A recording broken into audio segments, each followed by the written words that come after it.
Buenas tardes, les saludamos con mucho gusto en esta actividad de la Escuela de Escritura de Literatura UNAM. Estamos en este Zoom, el grupo que actualmente cursa el segundo diplomado en escritura de la escuela.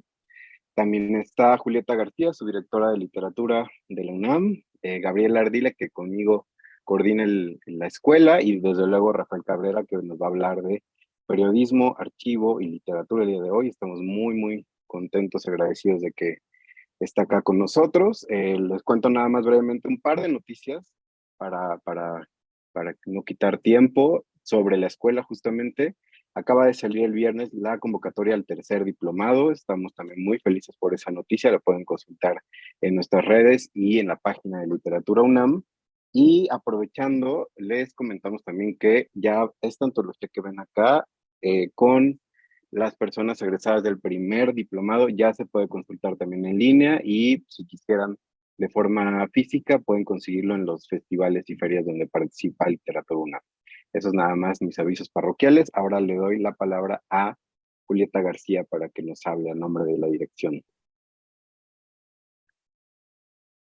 Hola a todos, gracias por estar aquí, amistades. Nos alegra muchísimo que nos acompañen y nos alegra muchísimo también tener como invitado a Rafael Cabrera, porque no solo es un periodista, sino es un periodista interesado también en los temas de la cultura, de la literatura.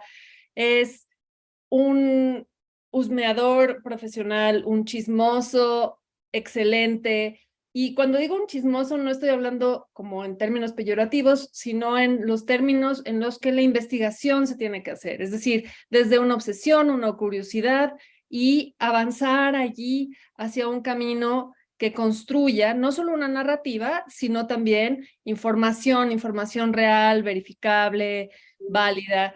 Tiene un libro sobre Elena Garro, del que supongo que ya hablaremos aquí en algún momento.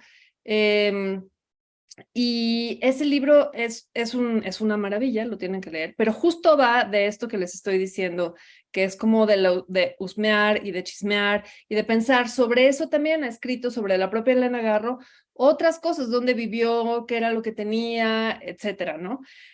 Pero además ha hecho periodismo de investigación en medios muy relevantes como Animal Político, en fin, él ya les dirá un poco más, y también ustedes seguramente podrán consultar sus datos, y también la Escuela de Escritura les pasará o ya les pasó toda la información relevante sobre Rafael. Pero es muy bueno tenerlo acá, porque el periodismo actualmente no solo está bajo asedio en unos ámbitos, sino que también está entrando en unos terrenos que no parecían aptos antes para el periodismo. Había una división muy clara entre las cosas que eran periodísticas y culturales, y me parece que hay una ganancia enorme en que estemos encontrando puntos intermedios, y Rafael hace eso con absoluta excelencia. Así es que lo dejo hablar. No, pues muchas gracias, Julieta, y muchas gracias a todo el equipo de la UNAM. La verdad es que cuando me llevó la invitación dije, seguro se equivocaron, esto es una broma.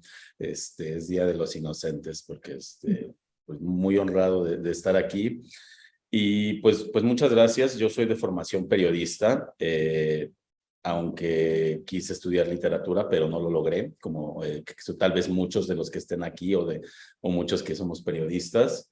Mi obsesión del periodismo básicamente viene de revisar los periódicos desde chiquito, ¿no? Aunque suene un tanto mamón, pero más bien de chiquito llegaban los periódicos a la casa, ¿no? Mi papá nos tenía suscritos a Novedades, El Heraldo, ese tipo de diarios, ¿no? Ochenteros, finalmente, Excelsior, no grandes diarios, honestamente, en aquella época, ¿no? No los, pues como muy centro, ¿no? Por así decirlo. Y aún así a mí me gustaba leerlos y me obsesionaba, ¿no? Yo creo que alguien que le interesa el periodismo puede identificarse con el olor del papel, ¿no? De la tinta, de sentir eso, ¿no? Y creo que es un poco lo que nos da los libros viejos. Entonces, de algún modo, ese fue mi primer acercamiento, de leer las revistas y verlas, pues, ni siquiera leerlas, ni siquiera entenderlas. Todavía sigo sin entender muchas cosas del periodismo, a pesar de todos los años, pero era como esa curiosidad, ¿no? De cómo se hace esto, y era como de, yo quiero hacer esto sin saber cómo era. Hace unos años, en una sesión de terapia con mi psiquiatra, hablábamos de archivos y de familia y todo eso. y ella de algún modo me dijo que de algún modo mi obsesión por los archivos históricos o por los papeles era como una especie de... Como en mi familia, digamos, no tuve abuelos, no tuve una familia como que me contara el pasado. Mucha de eso era mi mamá quien me contaba cosas de mis abuelos o de mi papá, porque mi papá no vivía conmigo. Entonces eran como cosas, o sea, sí conocía a mi papá, pero no vivía con nosotros. Y había como cosas que yo no entendía. Entonces como que un poco de, digamos, de ese trauma, por así decirlo, eventualmente lo puedes sublimar a una especie de obsesión o algún recurso de investigación. Es algo como que he tratado de ir entendiendo. Y yo recuerdo mucho de adolescente, mi acercamiento con el periodismo, creo que muchos pues se acercan porque quieren, no sé, cambiar el mundo, no sé, finalmente todos queremos, creo que queremos un mejor país o un mejor mundo, pero un poco más mi acercamiento siempre al periodismo fue revistas de música, revistas de literatura, fanzines, ¿no? O sea, fui el adolescente que se la pasaba buscando revistas viejas en el Tianguis del Chopo y fueron como mis primeros acercamientos hemerográficos, ¿no? Ahora sí los veo un poco a la distancia, porque yo me la pasaba buscando títulos viejos y revistas, ¿no? Que ya ni siquiera estaban en circulación y todavía las tengo guardadas, porque de algún modo los reporteros y los periodistas pues somos como acumuladores, ¿no? Básicamente un poco por dioseros que vamos ahí acumulando este papel que nos encanta y yo me dedicaba a eso pues desde los 14, 15 años, era como de las cosas que me iban haciendo a mí, porque evidentemente no era el adolescente que jugaba fútbol o que era popular, nada, ¿no? Siempre fui el gordito chistoso y sigo ahí un poco en ese sitio. Entonces, cuando yo empecé, siempre quise estudiar periodismo, lo logré, quise estudiar la segunda carrera en la UNAM, Letras Hispánicas en CEU, pero no pude porque justo ese semestre reprobé una materia y no te dejan hacer la segunda materia, la segunda carrera si vas con mal promedio. Entonces dije al siguiente semestre y ese semestre pues ya nunca llegó, ¿no? Y ya pronto voy a cumplir 40 años y ya nunca estudié. Entonces un poco para meterme en cosas de escritura que yo quería hacer, me la pasaba en cursos en CEU, ¿no? Tal vez como ustedes, diplomados, pláticas de Margot Glantz, o sea, yo me la pasaba ahí en CEU, en la mañana iba a Filos y en la noche me iba a Aragón, que era donde estudiaba periodismo. Entonces, de algún modo, como que esa fue un poco la formación que yo me fui dando y conforme yo fui avanzando en la cuestión del periodismo, pues sí me gusta, ¿no? Es lo que soy. De algún modo, desde donde yo les hablo, no es desde la ficción ni nada, es finalmente desde el periodismo, hechos, documentos, verificación, y desde ese sitio yo estoy muy cómodo y es donde me gusta estar. No me gusta la ficción en el sentido de crearla yo, no es donde yo me sienta cómodo, no es un ataque, es simplemente un decir, es donde yo estoy parado. Y sin embargo, pues evidentemente la ficción pues es necesaria, ¿no? Yo creo que más de lo que consumo como persona, pues es mucha ficción, mucha televisión, mucha música y finalmente también eso es literatura, ¿no? Todo eso. Yo como que un poco lo que he ido descubriendo, al menos de mí y para mí el periodismo, pues obviamente no solo ejercerlo, también creo que va habiendo un crecimiento personal y yo al menos fui descubriendo un poco de que iba haciendo mejor mi trabajo si un poco como que te vas aceptando a ti mismo, ¿no? En el sentido de todo lo que eres, todo lo estúpido, lo frívolo, lo serio, todo lo que te hace humano. Y creo que también un poco al reportear es al menos lo que yo he intentado. Creo que un reporteo positivo es cuando utilizas todo lo que tienes a la mano para reportear, no solo el periodismo en sí mismo, sino tu pasado, lo que te hace, todo lo que nos hace como personas, ¿no? Que finalmente es la literatura que consumimos, la música, la televisión, la radio, los videojuegos, que son muy importantes para mí, ¿no? O sea, finalmente todo eso, y que la literatura en sí no es nada más la literatura, ¿no? Finalmente ese es el camino de expresión que tal vez se pueda elegir, pero de dónde te nutres, para mí es más importante a veces, ¿no? O es también muy importante de ver cuáles son como un poco las cosas de dónde vas jalando. Y yo les decía que yo empecé a reportear y yo quería ser reportero de cultura, no se me hizo, y entonces acabé como reportero de policía, lo cual es un giro muy gracioso. Entonces, pues yo ahí empecé joven, empecé como a los 19, 20 años a cubrir la fuente nocturna de policía, que es básicamente los reporteros que cubren los accidentes, los atropellados y todo lo de la noche.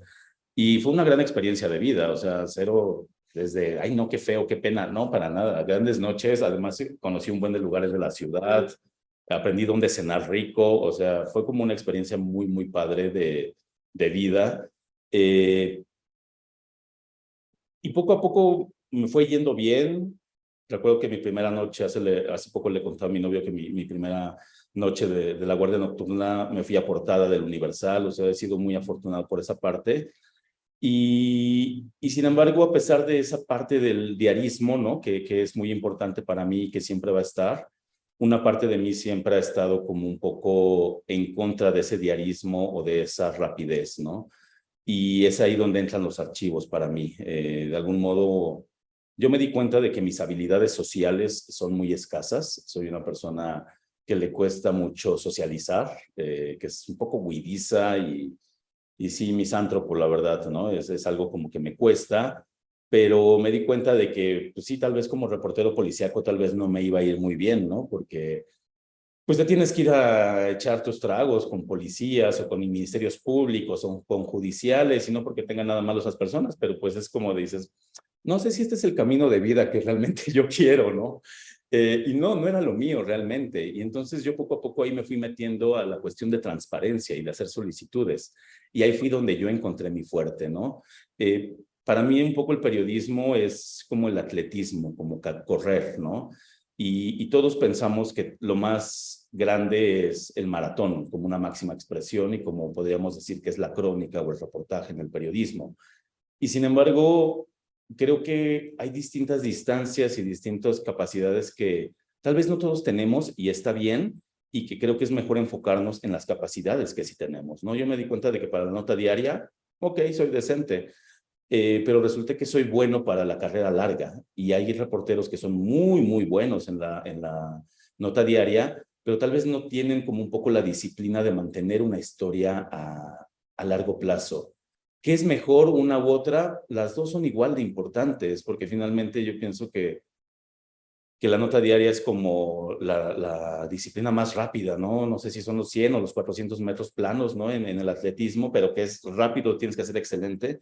Y ahí hay grandes periodistas, ¿no? Que yo digo, ¿cuándo en la vida yo voy a tener los contactos o los teléfonos de gente, ¿no? Tan buena como Leti Robles de Excelsior, Abel Barajas o Víctor Fuentes de Reforma, o tantos otros reporteros que son buenísimos, que tal vez ustedes no conocen, pero son como que nos informan diario desde la Fiscalía o desde la Cámara de Diputados, y son como periodistas extraordinarios, y es como de, yo nunca voy a hacer eso, o sea, más bien como que yo fui encontrando que mi nicho era un poco la paciencia, ¿no? Y la paciencia y esperar no son verbos que conjuguen muy habitualmente en el periodismo, porque el periodismo es correr y correr. Entonces yo desde hace un tiempo, digamos que he vivido un poco en la mentalidad de, por un lado voy rápido y por el otro lado voy sembrando, ¿no? Y de algún modo los archivos han sido eso. Entonces me fui metiendo al tema de la transparencia por esta falta de habilidades sociales, francamente, pero después fui dando cuenta de que más bien era una pieza más la transparencia.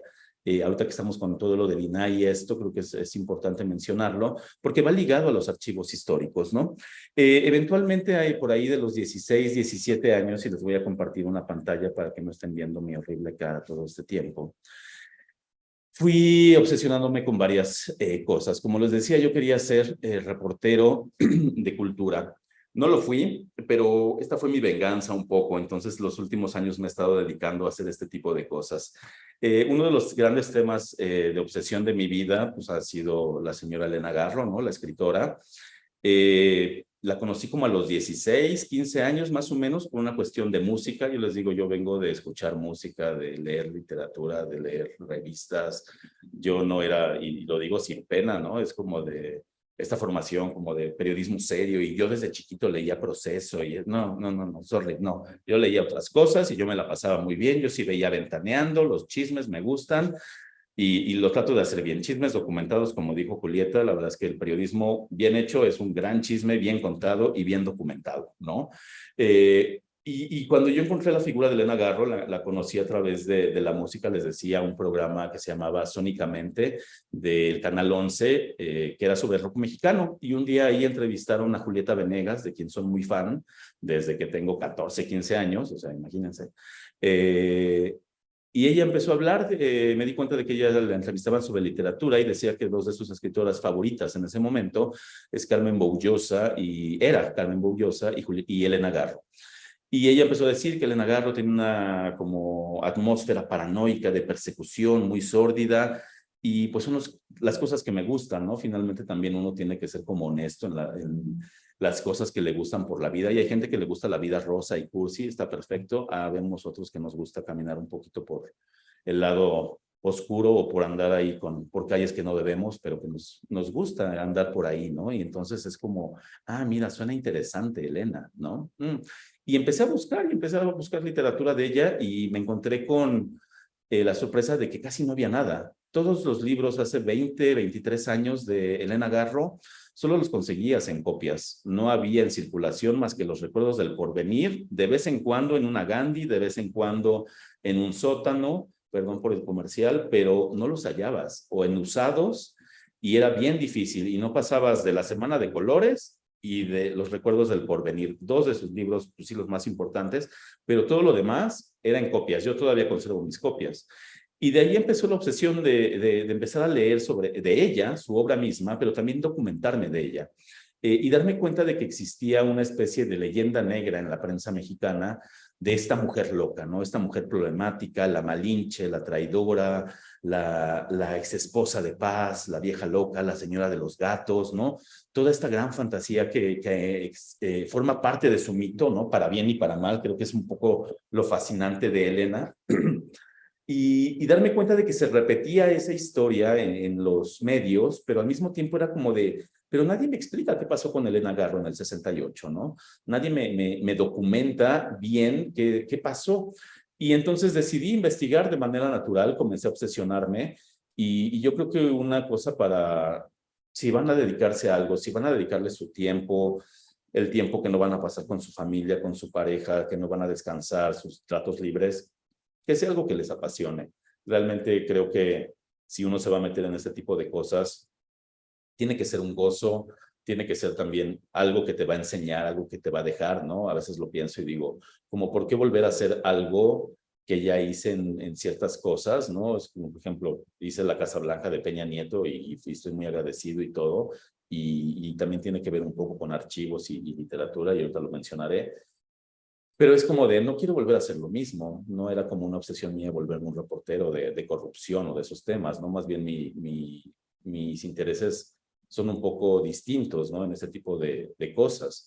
Entonces me fui clavando en la figura de Elena, haciéndome de periódicos, o sea, fue como hacer un reportaje sin darme cuenta, aunque ya estudiaba periodismo, pero fue órale, ponte a leer todo el reportaje que había y después ir entrando a los archivos, ¿no? Y el caso de Elena Garro es particular porque mientras Octavio Paz es una figura que está totalmente documentada y de que su archivo está relativamente en orden y sabemos dónde buscar, Elena es todo lo contrario, es el caos, ella misma se definía como la partícula revoltosa, ¿no?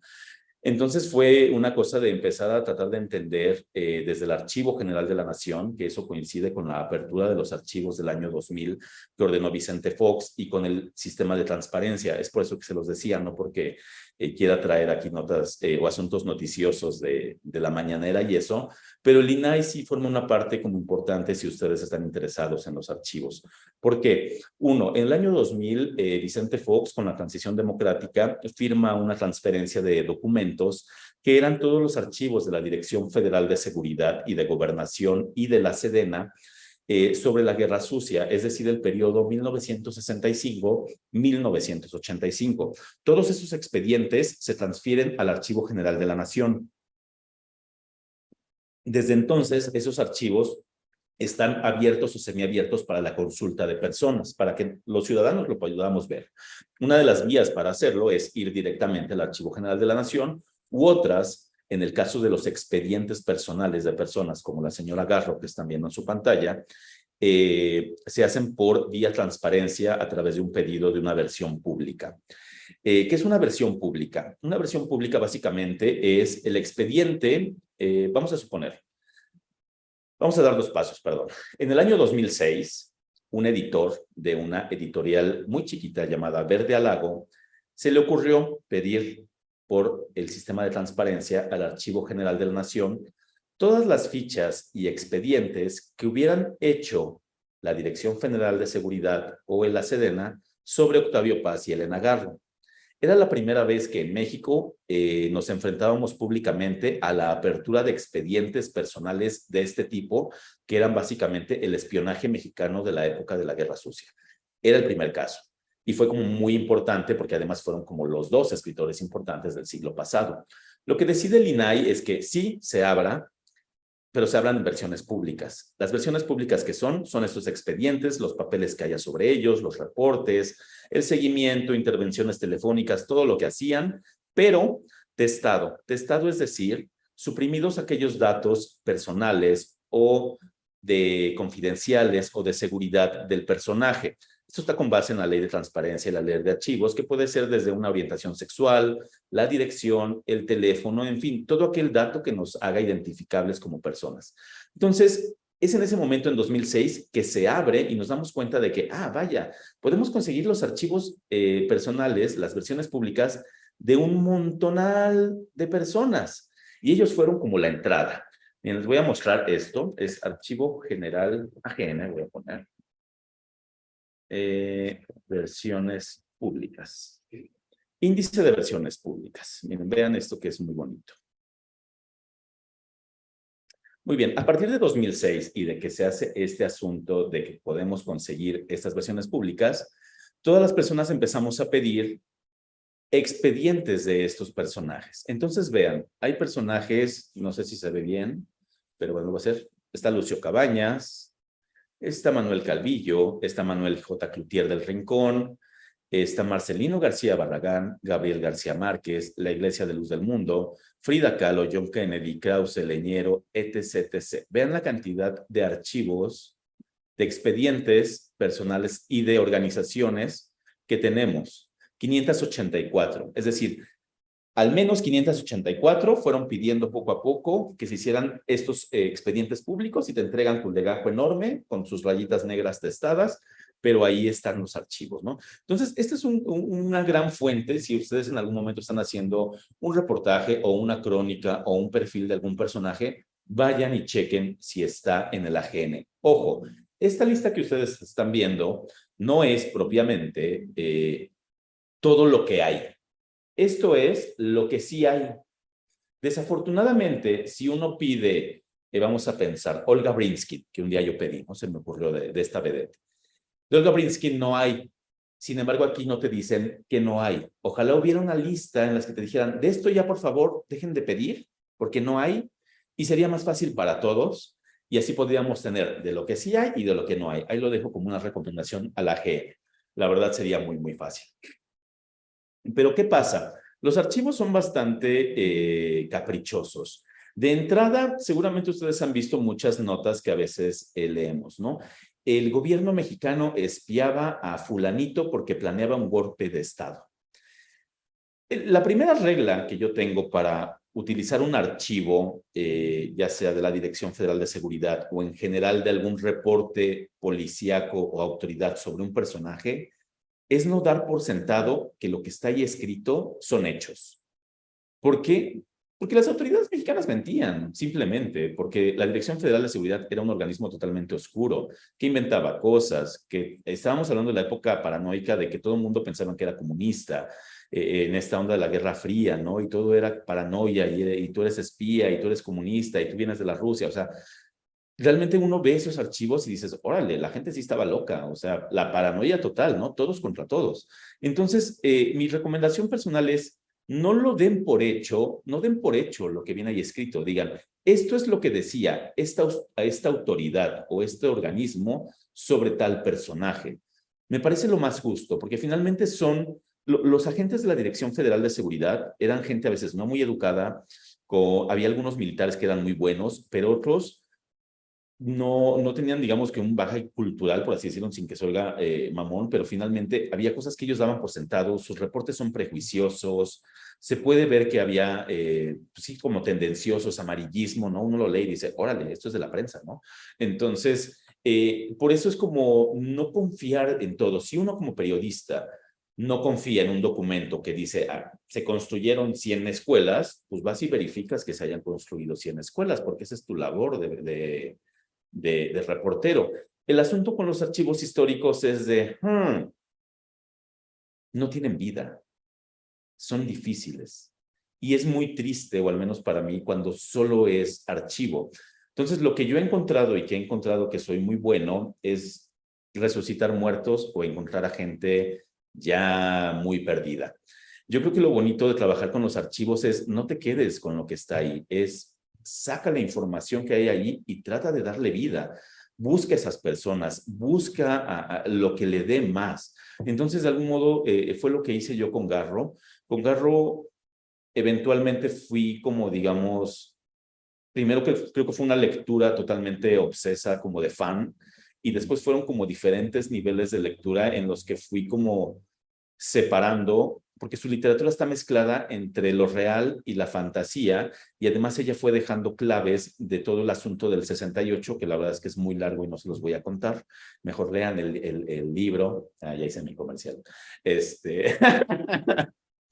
Pero era como tratar de desmenuzar qué era un dato real, qué era fantasía, e ir a tratar de buscar las personas que tuvieran que ver con los datos reales, lo cual fue, francamente fue como muy divertido y fue una chinga, honestamente, porque de las personas que logré encontrar fue una monjita que la tuvo escondida en el 72 en un convento, a la empresa que logró sacarla del país cuando ella creía que le iban a matar después del 68, durante el gobierno de Echeverría. Se sale, huye del país en un auto prestado, la pasan de ilegal a Estados Unidos. Era una época en la que era más fácil pasar. Y todo eso, en algún momento Octavio Paz, por ejemplo, lo desestimó y dijo que era una fantasía de una mala novela policíaca, etcétera. Al final del día logré entrevistar a toda la familia que le ayudó, tenían los papeles, tenían cartas de Garro. Fue como documentar todo eso, ¿no? Entonces, para mí es como lo bonito. ¿Y por qué llegué a Garro? No sé. Supongo que como homosexual tengo una evidente tendencia a sentir admiración por mujeres de carácter fuerte o mujeres poderosas. Entonces algunos se van por Madonna, otros se van por otras. Yo me fui por Elena Garro, ¿no? Es mi diva pop, por así decirlo, por decirlo muy estúpido. Pero por supuesto que uno busca referentes o imágenes pues, que te estimulen, ¿no? Hay gente que pues se va un poco por lo tradicional. Yo me fui por Elena, pero también creo que es válido, y esto lo digo sin atacar, sin nada, pero digamos no a los lugares comunes, ¿no? La verdad es que es como muy aburrido, como que a veces uno piensa, y lo digo a título personal, de ¿otro libro de Frida Kahlo? ¿Realmente necesitamos otro libro de Frida Kahlo? No lo sé, pero ¿por qué no estamos buscando otras historias, no? ¿Por qué no estamos buscando, hay tantos personajes tan extraordinarios, ¿no? Y tantas historias que muchas veces nos encasillamos, ¿no? En las historias que creemos que tenemos que seguir contando.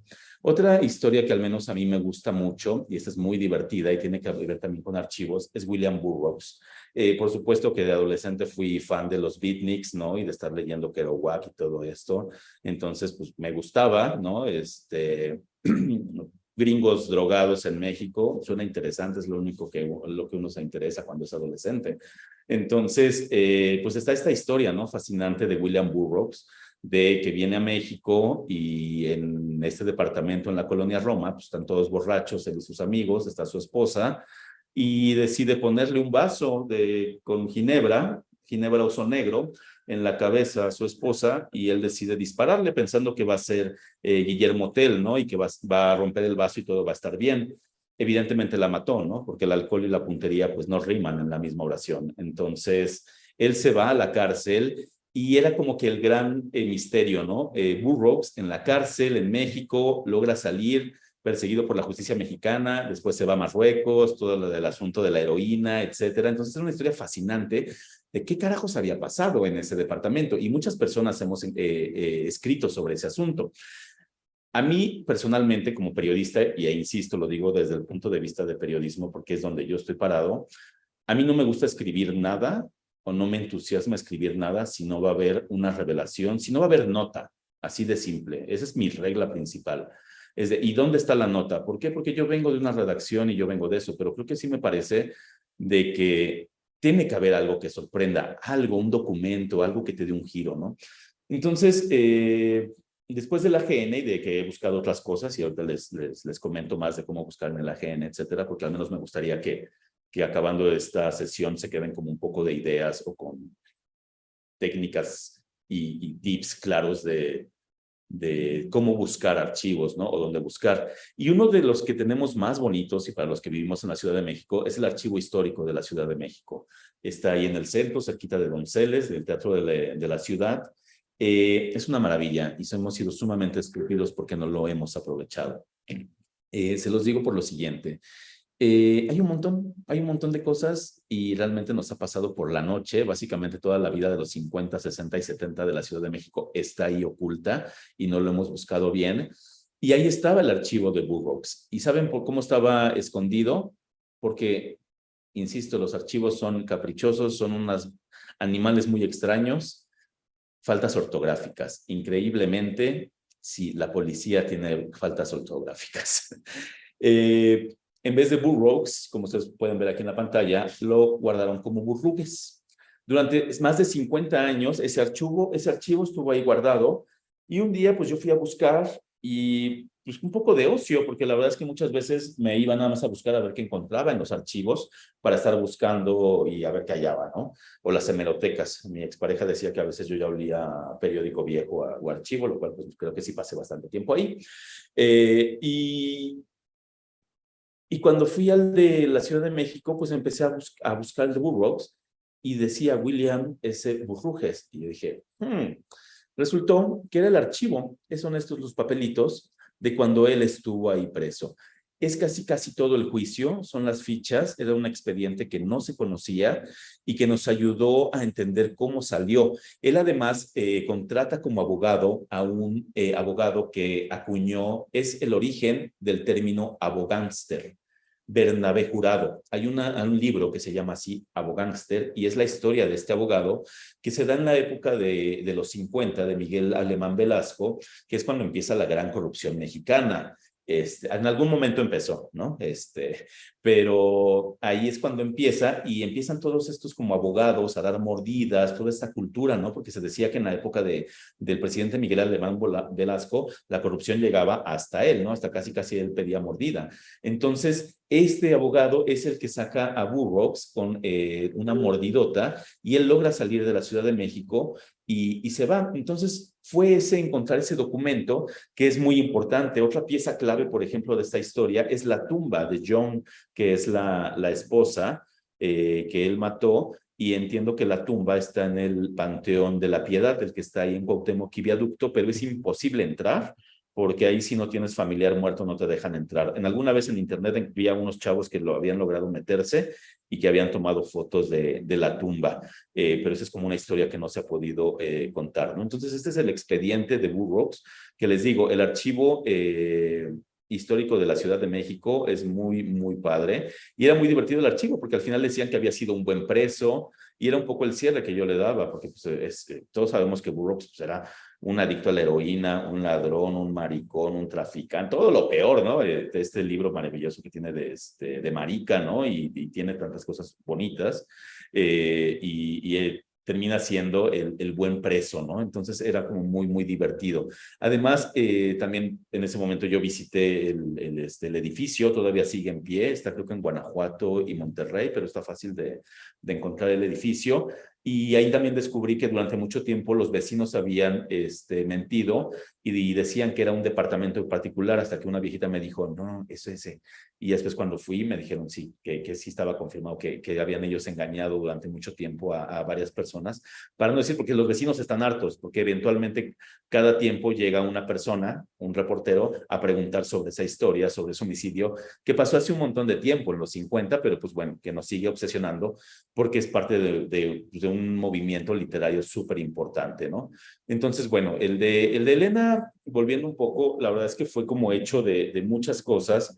Fue el archivo histórico de la Sedena, donde también ahí hay muchas cosas importantes. Por ejemplo, si ustedes están interesados en militares, pues, no sé, de la Revolución, o de los 60 o de los 70, todos sus expedientes personales están ahí. Se pueden hacer las peticiones por transparencia, pero es mejor directo si son archivos que ya pueden consultarse directamente. Hay algunos que todavía están como en reserva, porque evidentemente estamos hablando de militares y cosas de seguridad, pero eventualmente yo he conseguido, por ejemplo, el de Fernando Gutiérrez Barrios, que es el ex titular de la DFS, de la Policía Secreta, Jesús Gutiérrez Rebollo, ¿no?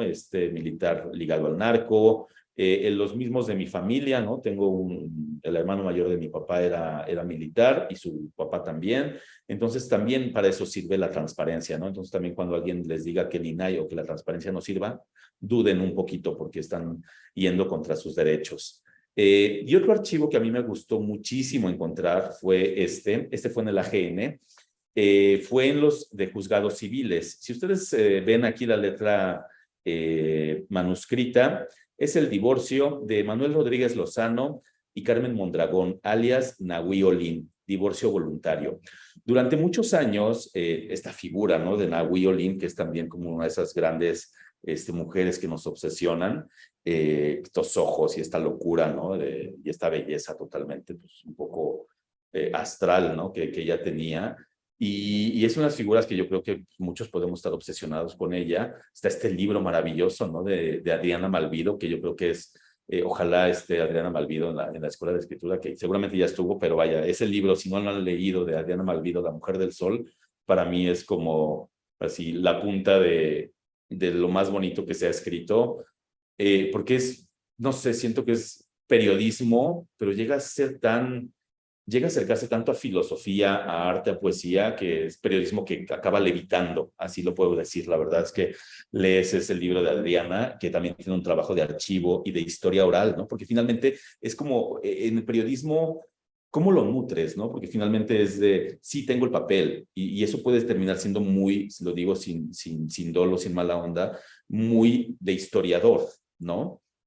Y en cambio, con periodismo, dices, bueno, ¿cómo le doy vida? ¿Qué historia? ¿Quién va a ser mi voz? ¿Cuál va a ser la escena? O sea, necesitas más recursos, ¿no? Y sobre todo la regla, y es la regla, de que tiene que ser real. Entonces, si quieres escribir ficción, está chingón, qué bueno, bien por ti, pero la regla del periodismo es esta, y eso es lo bonito, creo, ¿no? De que debes tener cierto rigor, no es como de repente ya metes Ewoks, ¿no? Y todo se vuelve Star Wars o algo así. No, debe tener como la realidad en sí misma, ¿no? Que es bastante fascinante. Y hay muchos, por ejemplo, reporteros, ¿no?, que dicen, ay, a mí me gusta la ficción porque no es real. Y es de, uno, pues evidentemente no es real.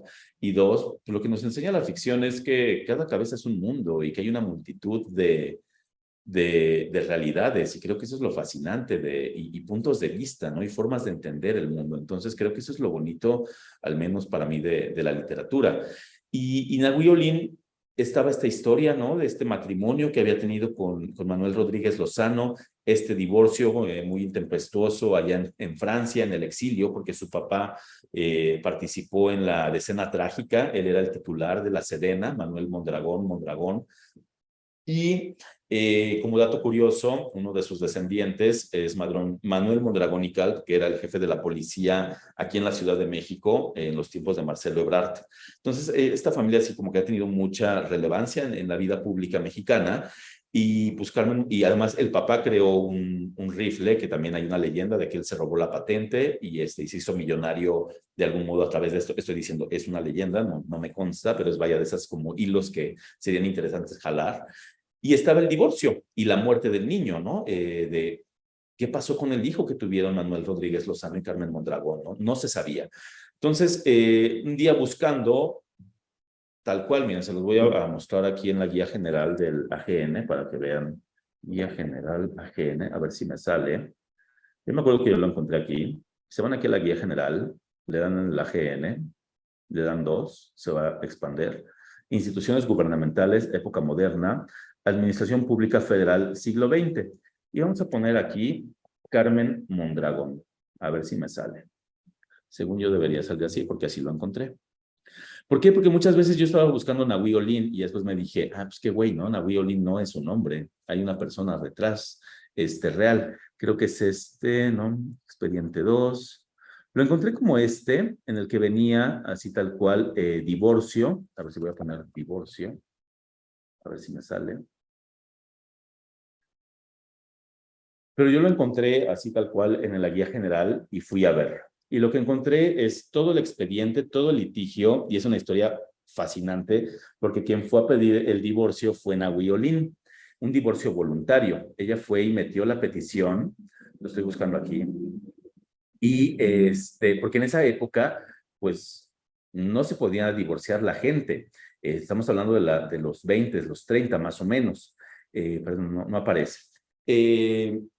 Pero bueno, en este buscador yo lo encontré después de estar revisando, son bastantes fechas, pero ahí me pasé un tiempito.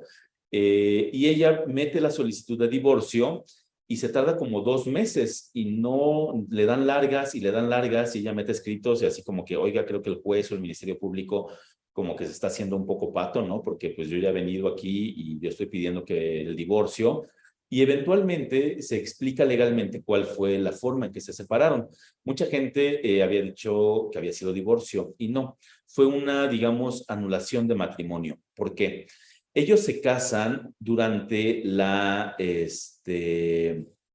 usurpación, el golpe de Estado de Victoriano Huerta, ¿no? Cuando matan a Madero y a Pino Suárez. Entonces, ellos se casan durante este periodo. Y lo que decía la ley de la familia, porque me tuve que ir a la ley, a la biblioteca de la Corte a revisar el código familiar de esa época para tratar de entender, era que si un matrimonio no había procreado, si un matrimonio se había casado durante la usurpación, pero no tenía ni bienes y tampoco tenía hijos, ese matrimonio de inmediato quedaba anulado. Esa fue la razón por la que ellos se separan. No fue un divorcio, nada, dijeron, no, es que este matrimonio ni siquiera es válido, porque uno se hizo durante un golpe de Estado, 2, no tuvieron hijos, o bueno, se murió, y no tenían propiedades. Y luego está la historia, por ejemplo, del hijo de Nahui Olin, que les voy a mostrar que esta la sacó Adriana Malvido, que es muy bonita, que es del Universal. Adriana Malvido, Nahui Olin, hijo.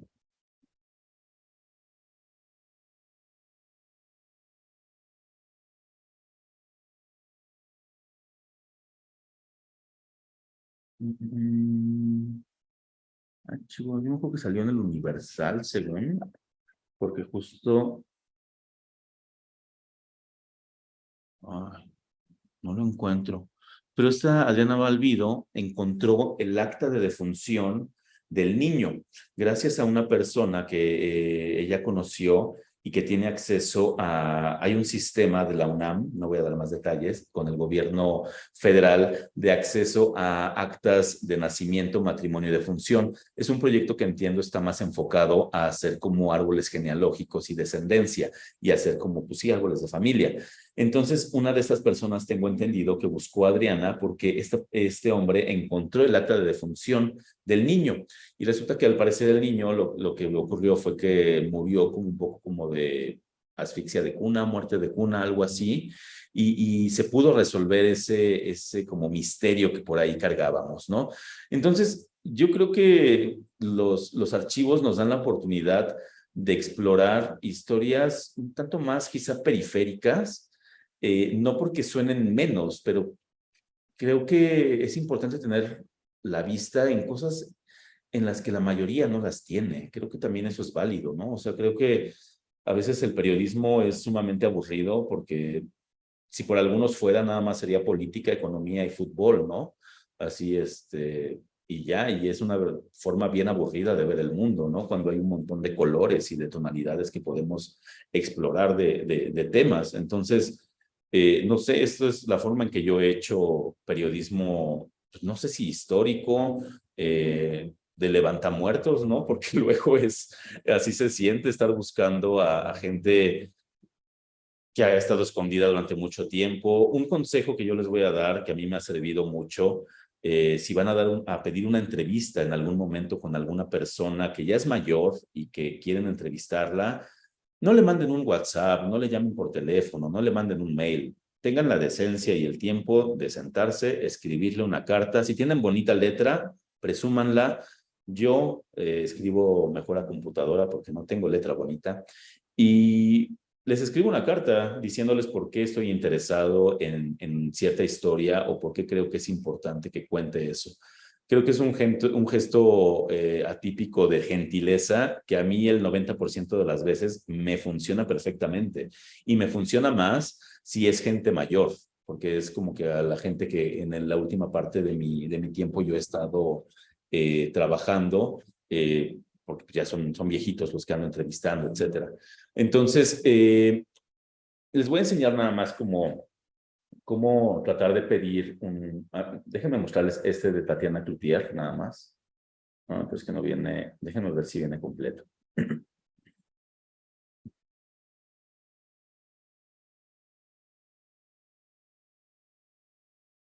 Esta imagen es del expediente del choque en el que falleció Manuel J. Cloutier, el papá de Tatiana y de Manuel y de toda esta gran familia de allá de Sinaloa.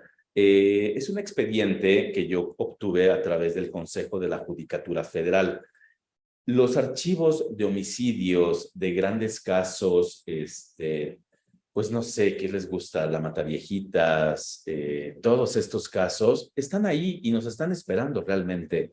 Creo que tenemos una gran oportunidad porque creo que estamos viviendo una época en la que, al menos desde el documental o desde el podcast o desde redes sociales, podemos tener plataformas quizá un poco más accesibles de poder contar historias, ¿no? De que no solo un documental, ¿no? Y dices, bueno, tengo que ser de la National Geographic para hacer algo más grande. No, realmente a veces creo que tiene que ver un poco más de creatividad y con imaginación, ¿no? Entonces, estos archivos se pueden conseguir a través de la plataforma de transparencia. Es una cuestión nada más de tener muy claro el número de juicio, y eso se hace buscando hemerografía. Yo llegué buscando a través de hemerografía y encontré el juicio de este caso. Encontré cuál era el juzgado que lo tenía, ¿no? El juzgado segundo de distrito en materia penal en Sinaloa, me acuerdo que era. Entonces, con esos datos yo hice una solicitud de transparencia muy clara de solicito versión pública de tal expediente radicado en tal juzgado en tal año. Eventualmente me lo entregaron, lo pagué como 300 pesos de copias y lo obtuve. Y como esos, ahí están todos. El mismo caso Colosio es el caso más claro de cómo los archivos pues, son importantes, ¿no? Y el chiste no es volvernos historiadores, está bien si lo quieren ser, pero creo que una parte del periodismo que utiliza los archivos es tener la habilidad, uno, de darle vida a esa historia, que no nada más se quede en papel, de ponte a buscar las personas, ponte a buscar los sobrevivientes, los libros, o sea, es como nutrirlo realmente y se me fue lo que estaba diciendo. Necesito café. Y entonces en los archivos, en el Consejo de la Judicatura Federal pueden encontrar este tipo de, perdón que se me fue la onda, voy a continuar con lo de los archivos, pero no solo en eso, todos los estados tienen sus archivos de judicatura y esa es la clave.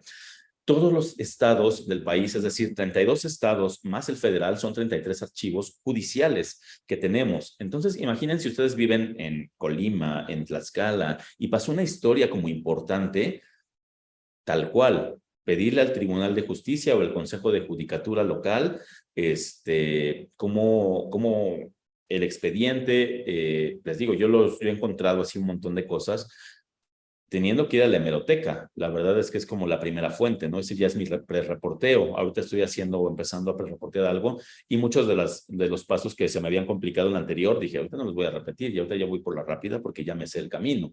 Entonces, ese ha sido como un poco lo que me ha tocado hacer. Nada más en un segundo estoy moviendo aquí. Ahí. Miren, les voy a mostrar un poco cómo pedí esto.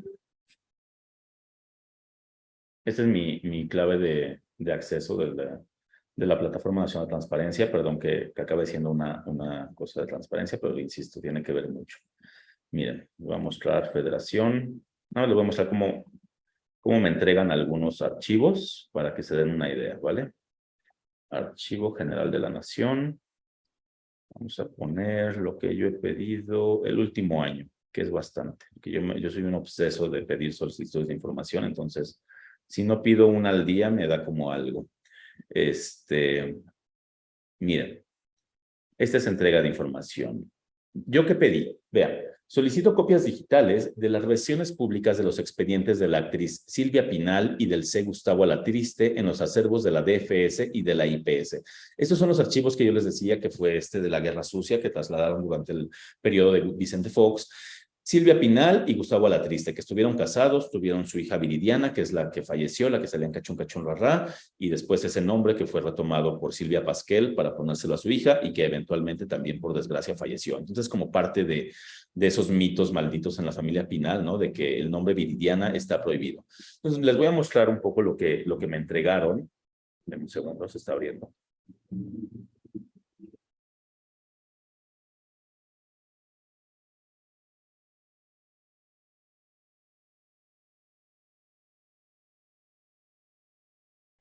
Tantito, aquí ya me hice bolas.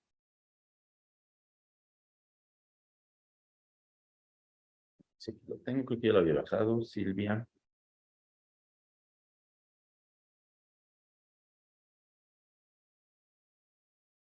Aquí está.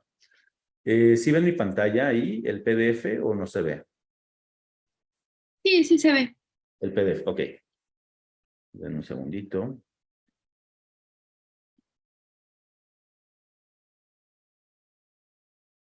Sí se ve que dice el expediente de Silvia. Es un PDF que dice Silvia Pinal Hidalgo.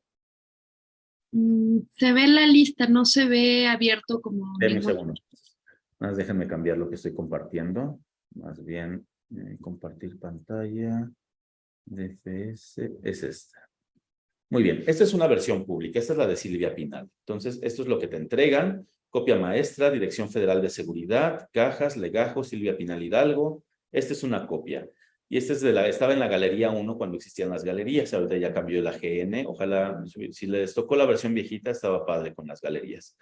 ¿Y qué vienen? Es un archivo de la Dirección Federal de Seguridad del 19 de julio del 76. Y viene un reporte Excelsior Compañía Editorial. De las 18 a las 20 horas de hoy se llevó a cabo una reunión de amigos de la Expresión Democrática en el Salón del Ángel del Hotel María Isabel Sheraton ante una asistencia aproximada de 2,000 personas. En el presidium se encontraban Miguel Ángel Granados Chapa, Julio Scherer García, Rodríguez Toro, la hija de Manuel Becerra Costa, Froilán Narváez, Vicente Leñero, También por ahí debe venir mencionada Silvia Pinal, y es que por eso que lo metieron. Aquí viene la China Mendoza, Pablo Gómez, Rafael Ruiz Miguel Sala, Silvia Pinal, la hija de Carlos Monsiváis. La hija de Carlos Monsiváis. Carlos Monsiváis tiene una hija. Qué extraño. Manuel Moreno Sánchez. Están sorprendidos. Yo no estoy afirmando nada. Estoy tan sorprendido como eso. Y bueno, vienen también reportes de viajes, ¿no? De algunos que ella hizo o de pasajeros. Vean, este es asunto, vuelo de la compañía Aeroflot de tal fecha del 77. Y así vienen los reportes de todo lo que hacían los personajes. Y aquí podemos encontrar Vicente Lorbado Toledano, más nombres, ¿no? Entonces, cada vez que busquemos o que veamos de estos documentos, insisto, es la visión del gobierno, así ellos lo vieron, lo interpretaron, no demos por hecho, y además, pues tomar quién lo escribió, bajo qué contexto, pero tratar de ir a darle vida, ¿no? Aquí, por ejemplo, vienen estos datos de cuando ella estuvo casada con Tulio Hernández, que fue gobernador del estado de Hidalgo. Silvia Pinal fue como un poco de ese grupo de actrices, ¿no? Que en México, pues como no tenemos realeza, pues es más como la farándula y la política, ¿no? Un poco como lo que se junta. Y ella fue de las primeras actrices, pues, en tener como este acercamiento totalmente hacia la política, ¿no? Y después pasó, no sé, la tigresa Irma Serrano, ¿no? Con Díaz Ordaz, Sasha Montenegro con López Portillo, Victoria Rufo, y pues bueno, para llegar hasta el final, como fue un poco Angélica Rivera y Enrique Peña Nieto, ¿no? Entonces, Ahorita yo estoy haciendo algo sobre Silvia Pinal, no les puedo decir qué, yo nada más tomé esto como para decir, a ver si me sirve, si no me sirve, pues lo voy a tomar. Pero vaya, si ustedes están escribiendo un documento o un reportaje o un perfil o algo sobre una persona, vayan a estos documentos, ¿no? O sea, yo realmente recuerdo una regla que me comentaba una vez un amigo de Gato Pardo, que un poco es pues, de lo que, si tienes 200 hojas, de ahí tienen que salir como, ¿cómo era la regla? Sí, sí, si tu apunte tiene, si tu texto final va a ser de 20 hojas, tu apunte, tu draft, debe ser como de 150 a 200. O sea, realmente debes tener, al menos a mí sí me gusta tener así una cantidad asquerosa de información, porque es mejor que sobre información, yo lo veo como reportero, a que te falte en el sentido de, ¿y ahora con qué completo? ¿Y ahora con qué lleno esto? No es hacerte de muchas cosas, ¿no? Y de lo más que puedas. Entonces, en el caso de Garro, que es como que un poco lo que más yo reporté y que ahí yo me clavé, pues empecé más o menos en 2003 y el libro salió en 2017, 14 años, y ahorita acaba de salir la segunda edición y todavía trae más. Entonces llevo 20 años básicamente reporteando este personaje, y la verdad es que si yo se los digo, nadie me lo pidió, es una voluntad personal, y yo creo que es algo que creo que ustedes me entenderían si dices, tengo la necesidad de investigar esto, tengo la necesidad de buscar sobre este personaje o de escribir sobre este personaje, ¿no? Entonces es algo que nació un poco de mi obsesión personal, de mi tiempo libre. O sea, la gente va al gimnasio, a correr, a hacer yoga, a ver a su familia. Yo me dedicaba a estudiar sobre Garro o a ir a investigar, o a veces me acuerdo, la verdad es que estaba en el Reforma y a veces pues me inventaba entrevistas o ahí como para hacerme un tiempo, ¿no? De decir, necesito 2, 3 horas libres para ir a ver a una persona y que me pase unos papeles, y lo hacía. O sea, realmente me trataba de escapar y era como correr un poco en la caminadora infinita del periodismo diario, ¿no? Que es la nota diaria y el breaking, y ya explotó algo, ya se murió alguien, ¿no? Yo vivo un poco en ese mood, y al mismo tiempo ir cultivando esto, ¿no? Entonces, les decía, o sea, más allá yo terminé como que utilizando esa parte de esa falta de habilidades sociales para hacerme de fuentes, que sí las tengo, ya he ido como, pues no sé, uno va cambiando, ¿no? De chico era mucho más tímido, ahorita ya soy un poco más desvergonzado. La gente dice que luego el periodismo hay que tener valor para hacerlo. Hay que tener poca vergüenza, hay que tener que te falte, y pues la verdad es que entonces ahí sí soy buen reportero en ese sentido.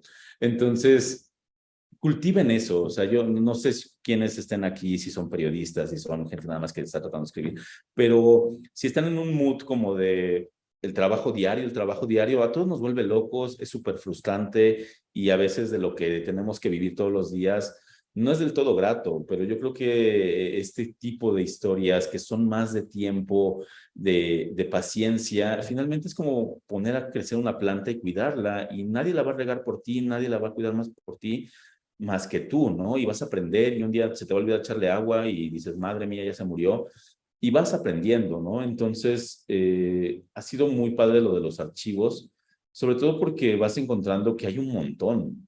O sea, es realmente como muy tonto cuando nada más pensamos en el Archivo General de la Nación. La verdad, el último año yo me metí mucho en los archivos de Canal 11, de Canal 22, de Lina, de Bellas Artes. Todos esos tienen sus archivos y son unas cosas realmente preciosas, y que encuentras así todos los programas de todo el mundo. Entonces, nada más es una cosa de pensar. Por ejemplo, un consejo, si ustedes están también haciendo algún perfil, no sé, de alguna persona o algo, pidan a través de transparencia al Canal 22, al Canal 11, a la UNAM, a Radio Imer, a Radio Educación, a todo el sistema público, básicamente, de archivos o de medios, por así decirlo. ¿Qué tienen sobre ellos? Referencias, y pueden encontrar una cantidad maravillosa. Yo he encontrado ahí de algo que ando haciendo y dije, jaja, de aquí ya soy. O sea, realmente es una muy buena estrategia, porque al menos en los de la UNAM, y no es cebollazo, les pides y dices, quiero todas las referencias que tengas de este personaje en Radio UNAM, en los archivos del Centro Cultural o del MUAC, o de la Filmoteca, etcétera, etcétera. Y de ahí te van dando todo eso y puedes ir encontrando bastantes cosas. También está el de la Fonoteca, o sea, el de la Fonoteca es una joya. También yo me la he pasado ahí un rato y realmente es como muy bonito encontrarte que todos los sonidos que se van guardando y los audios. Entonces, cuando pensemos de una historia, realmente no seamos las personas aburridas de, pues nada más es papel. No, no, no. O sea, el chiste es darle vida, buscar voces, buscar personas, ir a hacer recorridos, que si la casa ya no está, pues vas y ves lo que ahora existe en esa casa, en esa construcción, o tratas de hablar con las personas. Yo realmente así, no sé, he tenido mucha suerte de encontrar a gente que digo, ¿cómo no está muerta? ¿No? O sea, realmente ya pasaron muchos años y esta persona tuve la suerte de que estuviera aquí todavía, que siga viviendo aquí. Perfecto. Entonces, esa ha sido mi experiencia con los archivos y un poco a la hora de escribir, y ya con esto me voy acercándose al final. Por ejemplo, yo pensaba un poco, mucha gente, déjenme cambiar nada más la presentación.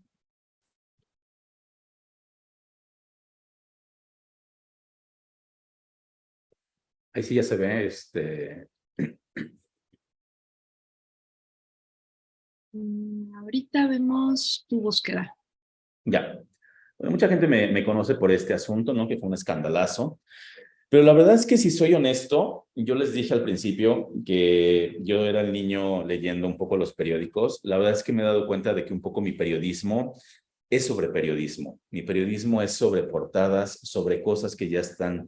Es como reportear un poco a la prensa y me gusta un poco ese tono porque también es como reportear la línea de la prensa, cómo se mezcla lo político, lo intencional. Esta, por ejemplo, esta portada, ¿no? Tan famosa de Angélica Rivera, yo la vi y dije, momento, yo la voy a revisar, la voy a ojear.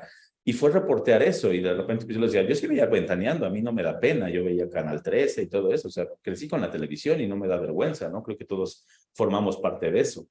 Eh, y de algún modo fue como reportear algo como de lo que yo veía, era de, la telenovela de la televisión, la actriz y el presidente, y ahora lo estoy reporteando, era algo como meta, no sé si me entienden. Entonces, creo que yo he encontrado un poco esa habilidad mía de reportear algo que ya está impreso, no sé si me explico.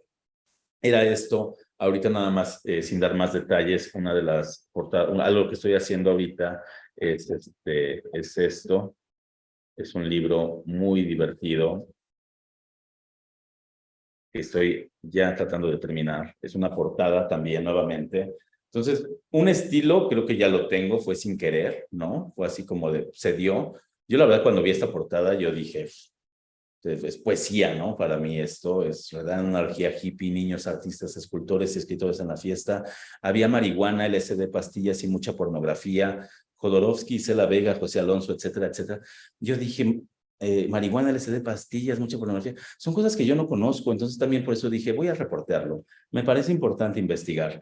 Y ha sido una historia realmente muy, muy divertida porque mezcla básicamente desde la decena trágica hasta Los Ramones, con Jodorowsky y mucho teatro y mucha música. Entonces, ha sido como, ¿cómo reporté esta historia? Se los voy a contar. Un día Jodorowsky dijo simplemente, voy a hacer una nueva película, era diciembre de 2013, y él decidió anunciar esta película, y se decía que iba a venir a México, y a mí se me ocurrió pedir el expediente de Jodorowsky a la AGN, así como se los mostré ahorita, como el de Silvia Pinal, y revisando lo que ellos me entregaron, venía una lista de una redada en una fiesta, y eventualmente di con los periódicos y a partir de ahí ha sido desmenuzar y vaya, no solo es reportaje de periódicos, es encontrar los sobrevivientes, a la gente, datos de la fiesta, o sea, ha sido como encontrar, y es como un rompecabezas, a mí es lo que me gusta, la verdad, y en ese sentido los archivos y la transparencia son simplemente una pieza más de cuando al menos para mí cuentas una historia, ¿no?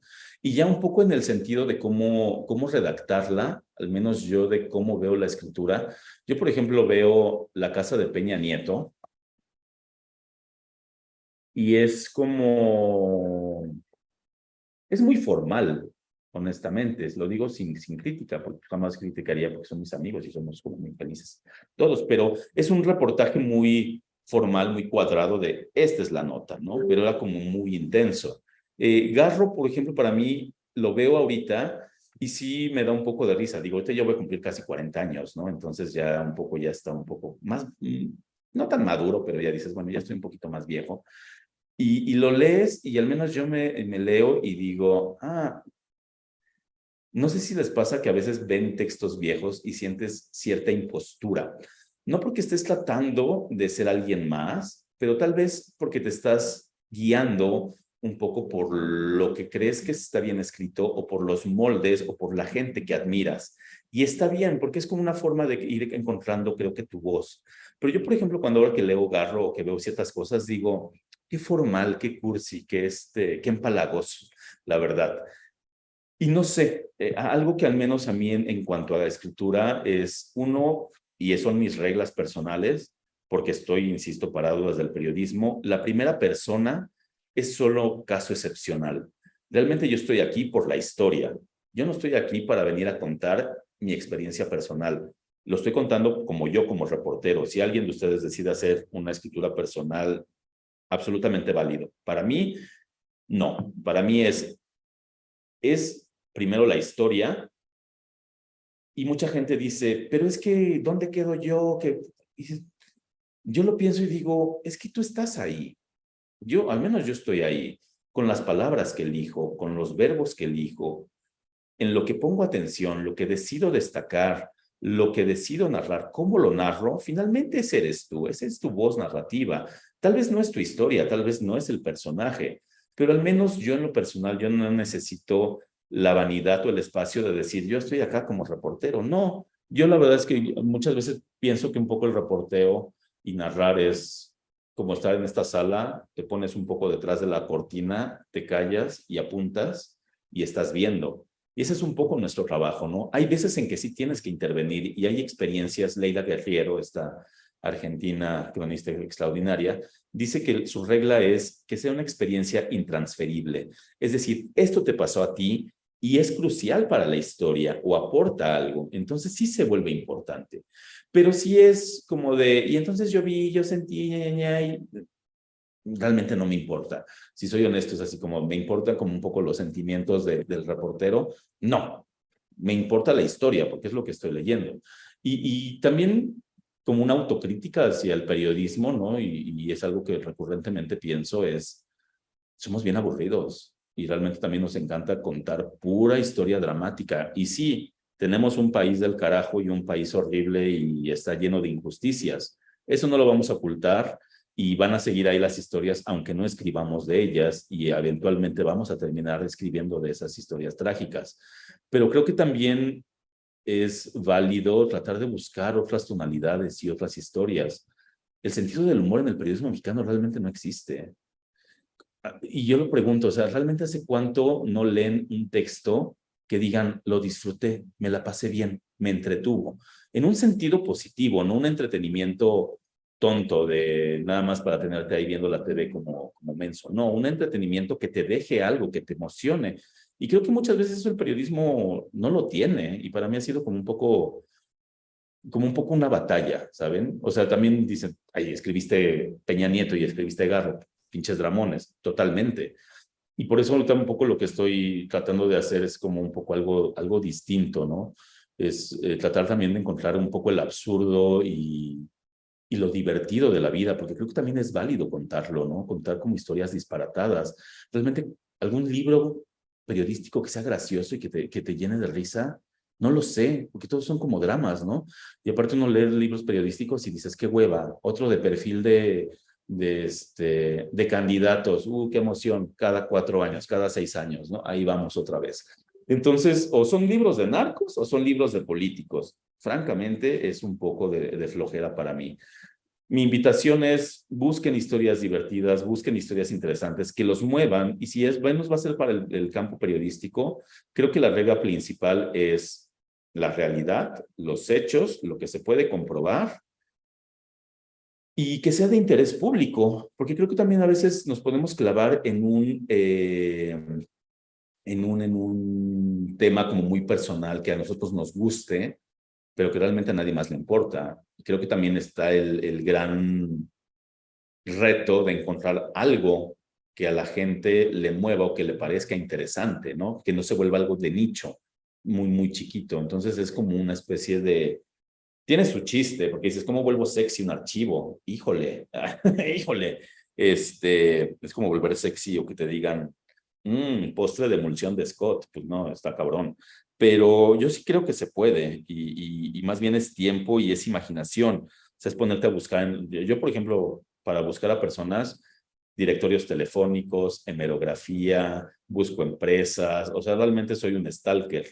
Yo prefiero llamarlo reporteo, pero son varias de esas técnicas que uno va tomando y que es pues, muy bonito, la verdad. No sé si me quieran preguntar algo, porque creo que se me bajó la batería. Estoy despierto desde las 4 de la mañana, sorry. Mira, justo tenemos la primera pregunta de uno de los estudiantes del diplomado. Frederica, adelante, por favor.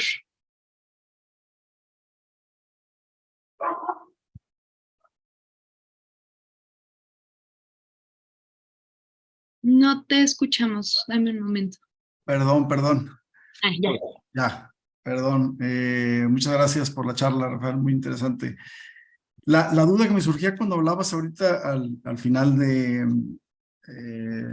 entiendo que estás hablando de la historia y bueno, las historias de las que hablaste son interesantes, pero la forma de escribir también debe de capturar. ¿Cómo es ese balance qué nos puedes decir sobre ese balance de decir no me meto, o sea, no lo hago sobre mí, pero a la vez sí es sobre mí porque está hablando de mis pasiones y está hablando de las historias que me interesan y a la vez lo tengo que hacer también, no lo tengo que hacer, pero tiene que ser de alguna manera leíble, ¿no? Digerible, entendible, etcétera. Entonces, ese balance de abstraerte y de presentar la historia, pero presentarla de una forma que empaquetarla, es decir, de una manera que sea amigable, leíble, disfrutable, que ahorita acabas de decir. Que leer cosas que disfrutemos, bueno, sí, es cierto, no siempre lo que nos encontramos en el periodismo es disfrutable, ¿no? ¿Cómo encuentras ese balance? Pues mira, yo ahorita como que un poco más en lo que he estado clavado y que lo que he estado escribiendo. Hay un libro que se llama Portátil. Tal vez no responda del todo tu pregunta, pero está muy bonito ese ensayo, es de David Foster Wallace y viene en Portátil esta antología. No recuerdo cómo se llama el texto, se los voy a pasar con la gente de la UNAM, los prometo. Y me identifiqué mucho con un texto porque dice, eventualmente vas a empezar a escribir por lo que piensen los demás y vas a empezar a condicionar tu escritura de que tal vez hiciste alguna vez algo bueno y ahora tienes que hacer algo mejor.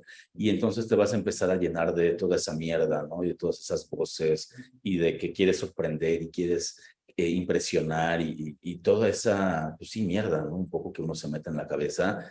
Y al final la respuesta que da David Foster Wallace es pero al final si eres inteligente, lo importante es divertirte y tienes que recobrar el sentido del juego, el sentido del niño jugando, jugando en serio. Y cuando recuperas eso, creo que es lo mejor. Y creo que ese es al menos el principio desde donde todo debe partir.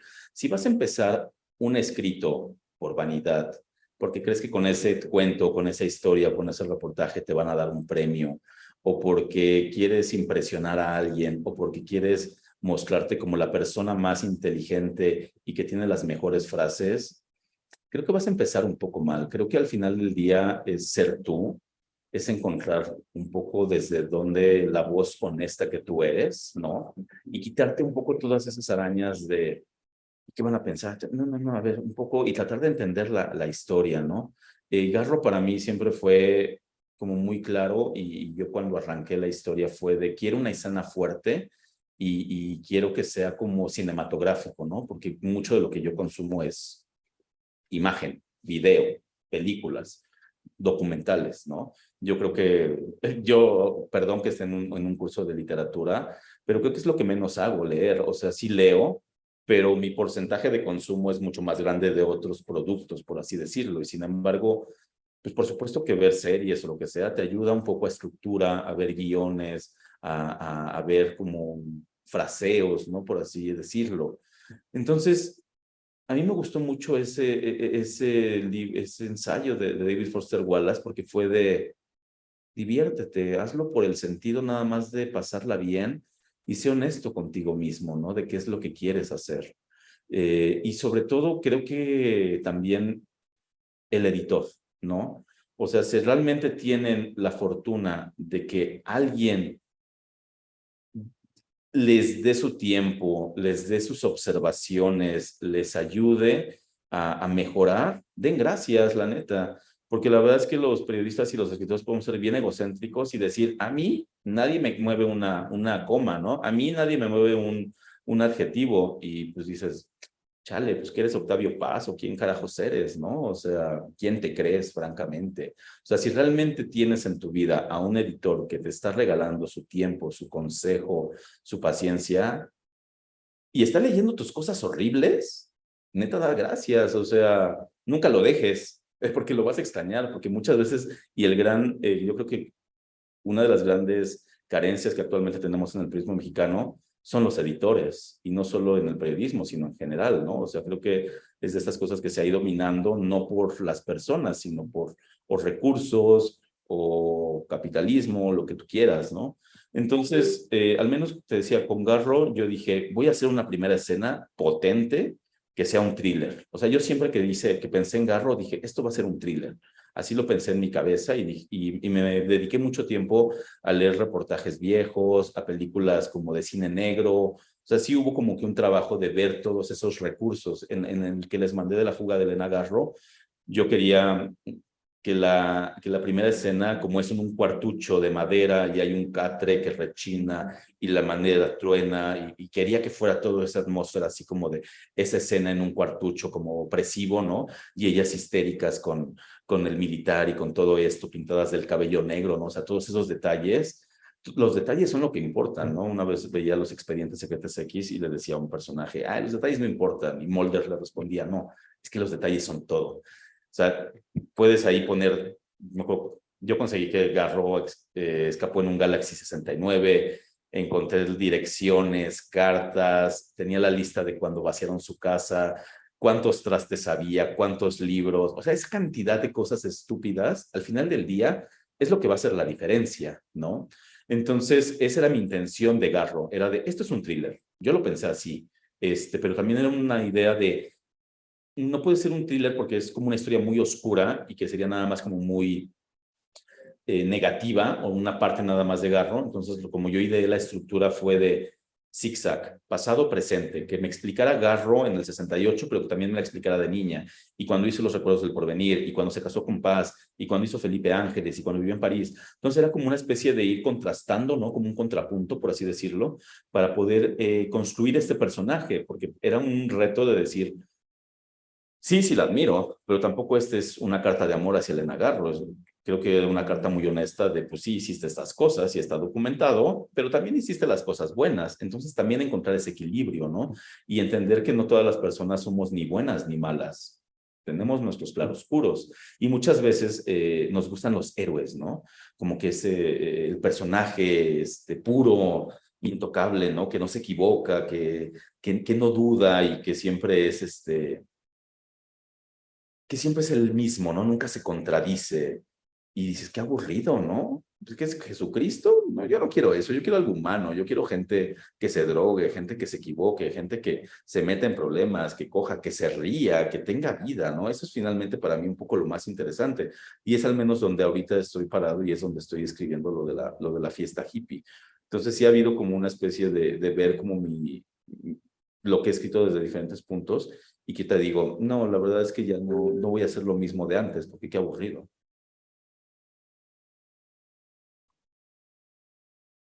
Me encanta esa idea de presentar a las personas como personas y no como estos entes abstractos, mágicos y maravillosos de los que se suele hablar.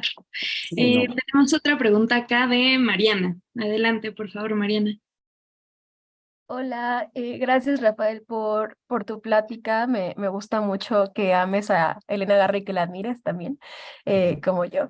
Y bueno, yo te quería preguntar, como, bueno, está esta parte como de escribir y ser curiosos, ¿no? Y buscar divertirnos con la investigación, pero también hay investigaciones que son más, pues, pesadas, ¿no? Y que abarcan temas bastante delicados, y yo sé que tú lo haces como desde la línea de la corrupción en México. Yo trabajo narcotráfico, entonces te quería preguntar, pues, ¿cómo manejas tú, pues como tu tiempo, tu gestión de emoción, tu seguridad digital, cuando se trata de temas delicados, ¿no? Y que implican como violencia, corrupción en el Estado mexicano, que pues es un Estado sumamente violento para con los periodistas e investigadores. Entonces, como que esa es mi pregunta uno, y ya nada más mi pregunta dos para cerrar. Si yo sé que tú escribes como más hacia pegado al periodismo, pero te quería preguntar qué novelistas o cuentistas nos recomendarías que lleven justamente esta investigación al lado narrativo. Pues mira, esa parte no lo sé. Yo durante mucho tiempo, la última, lo de los cuentos, más bien estuve como, durante mucho tiempo estuve obsesionado en leer cuentos. Así tengo un montón de libros. Uno, porque es más práctico que leer una novela y cuando estás así como moviéndote por toda la ciudad o el trabajo y eso. Yo decía, un cuento, me subo en el metro, lo leo, me bajo, ya lo acabé, chingón. Y entonces así leía y leía y un poco con la idea de que para mí al menos, pues un cuento es algo redondo, ¿no? Es algo perfectamente, es un círculo, y creo que es como un reto, y de algún modo para mí la estructura del cuento es como un poco la del reportaje, ¿no? Tiene que contar una historia, ya sea corta o larga, pero muy concreta, ¿no? Y que funcione. Entonces creo que es como, hay como una especie de similitud. Entonces, en ese sentido yo como que he tomado mucho de eso. A mí de las cosas que me gustan más leer, Yunosuke Kutagawa, ¿no? Este japonés, el que seguramente han visto Rashomon de Akira Kurosawa, es el que hizo ese cuento. Me gusta mucho leer comedia. Tengo muchos libros de Tina Fey, de Judd Apatow. O sea, realmente como que para mí la comedia es algo importante.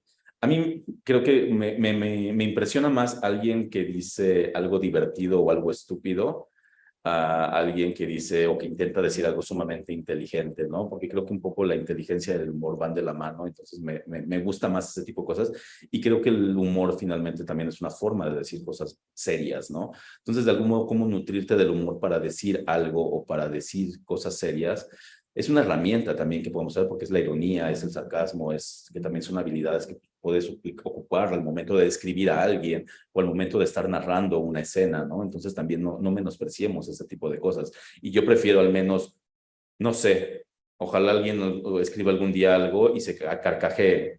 Ya con eso la hice. O sea, realmente creo que mi punto de ahorita desde donde escribo o desde donde estoy es de ojalá y logre entretener a las personas y ya con eso no pido más, que creo que es pedir mucho en este tiempo, ¿no? De tanta sobresaturación de imágenes y TikTok e Instagram. Y en cuanto a lo del periodismo y todo esto, pues sí, o sea, yo tengo como que los pies un poco puestos en los sitios, ¿no? O sea, no soy a veces no siento que soy ni soy reportero de corrupción y tampoco soy reportero de cultura, soy una cosa muy extraña o de archivos, ¿no? Ya no sé qué soy. Pues sí, o sea, la parte de buscar con VPNs, con archivos de seguridad, ¿no? Todo este tipo de cosas que tienes que utilizar. Yo realmente nunca me he metido al tema de narco y no me da pena decirlo por una decisión. Simplemente no me interesa y creo que es válido y no lo estoy haciendo menos. Simplemente no siento el clic con ese tema y creo que no estamos obligados a sentir un clic con un tema, ¿no? Decir, a fuerza tienes que cubrir narco, ¿no? Yo creo que si sientes un clic con un tema chingón, hazlo bien y hazlo excelente. Entonces, como por la parte de seguridad y todo eso, pues la verdad es que yo como que no ha sido como que el área donde me he metido, pero pues sí, evidentemente la parte de corrupción y todo lo de la casa y todo lo del gobierno, etcétera, pues sí fue como que y bueno, las cosas de militares que luego sacamos, ¿no? Pero propiamente de crimen no lo reporteo, pero pues sí, evidentemente pues nos tocó Pegasus, ¿no? Somos de esas víctimas poco honorables de haber sido espiados por el gobierno y que pues obviamente también te saca de onda, dices, órale, yo estoy nada más aquí haciendo mi trabajo y de repente ya me andan espiando el celular y todo lo que soy. Entonces, pues obviamente también eso causa pues estrés, problemas personales, familiares, lo que sea, ¿no? O sea, son situaciones como difíciles. Es lo que podría decir hasta ahorita, perdón.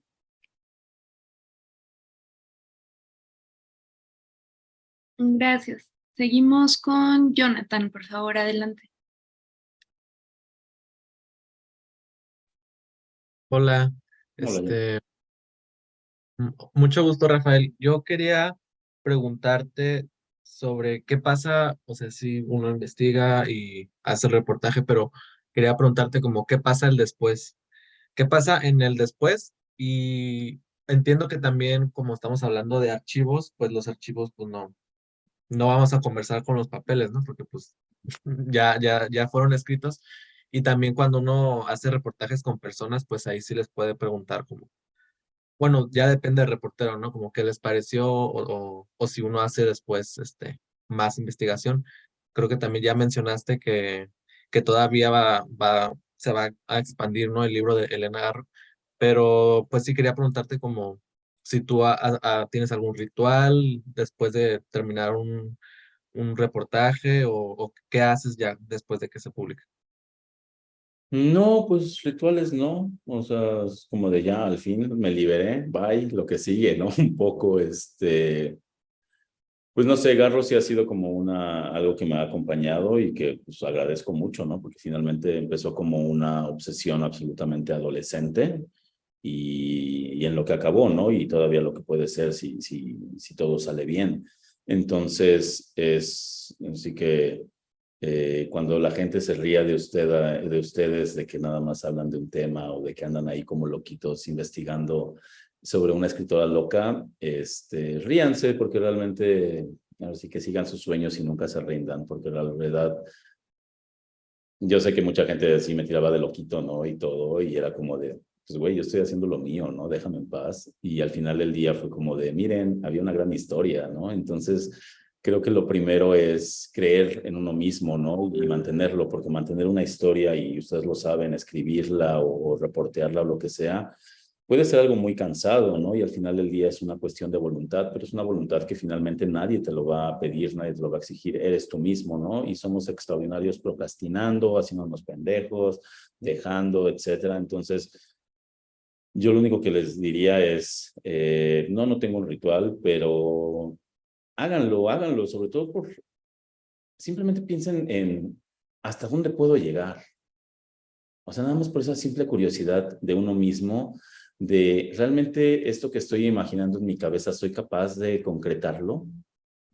Ya con eso es como bastante inspiración o con ganas de hacerlo, ¿no?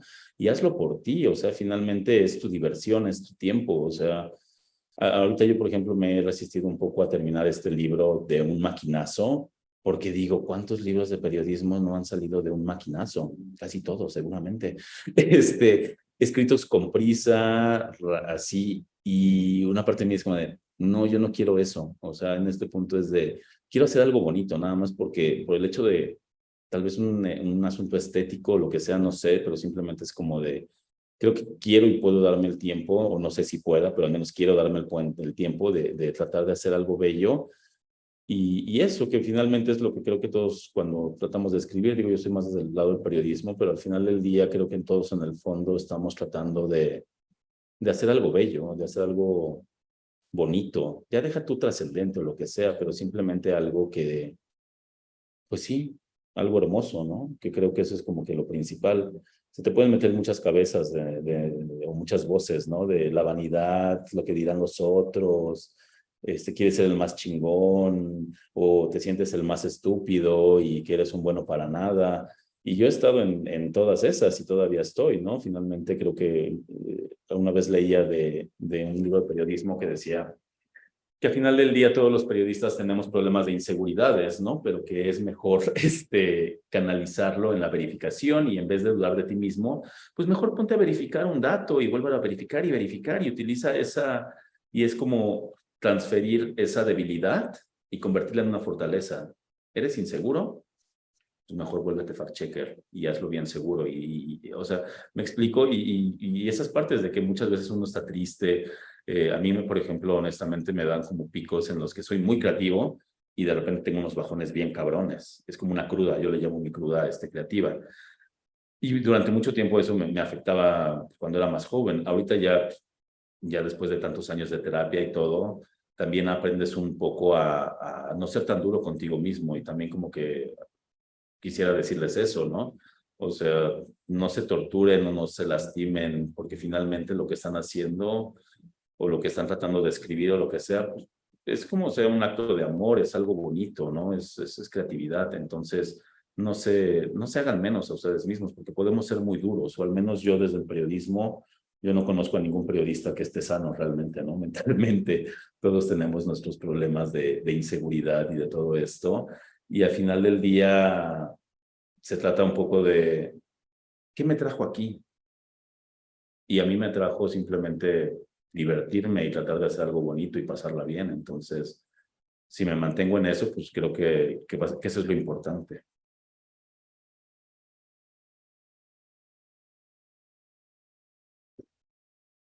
Gracias. Preguntaban por acá que cómo se llamaba la autora, que es como referencia de algo gracioso, de un periodismo que puede ser gracioso.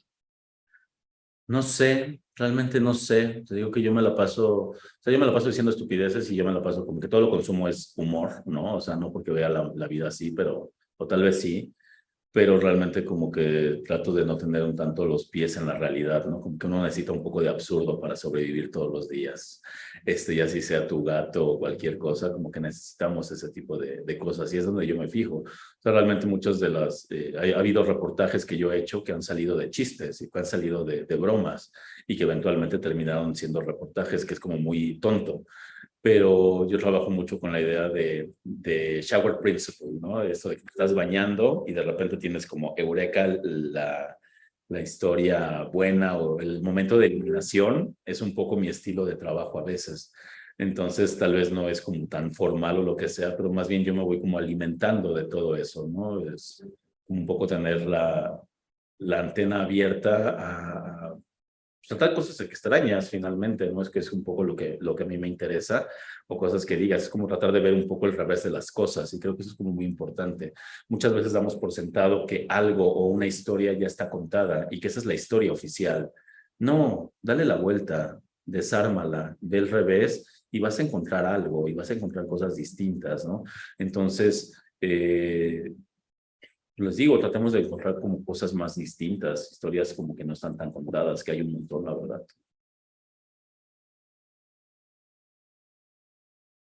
Me gusta mucho que hayas tocado toda la parte del cuidado justamente de quienes escriben y de quienes escribimos, como esta búsqueda de no todo el tiempo pensar que tenemos que ser personas capitalistas, creadoras y que siempre tenemos que tener ideas. Creo que es algo muy importante y creo que es algo, me gusta normalmente preguntarles como algún cierre para les estudiantes. Siento que viste como en el punto, no sé si quisieras agregar algo más. Sí. No, por ejemplo, sí, sobre esto, o sea, por ejemplo, yo como que he lidiado un poco con todo el asunto de, pues sí, la Casa Blanca, ¿no? Y todo el desmadre que se armó y todo eso, ¿no? Y de algún modo como que a veces yo digo, ay, ya, suéltame casa, ya, déjame en paz, esto ya fue hace mucho tiempo, ¿no? Y ni siquiera ya es que yo esté obsesionado con esos temas, porque realmente como que la corrupción y todo eso, si bien sí son temas que toco, tampoco es que yo esté así de, a combatir la corrupción todos los días, no porque la celebre, pero finalmente como que mis temas son otros, ¿no?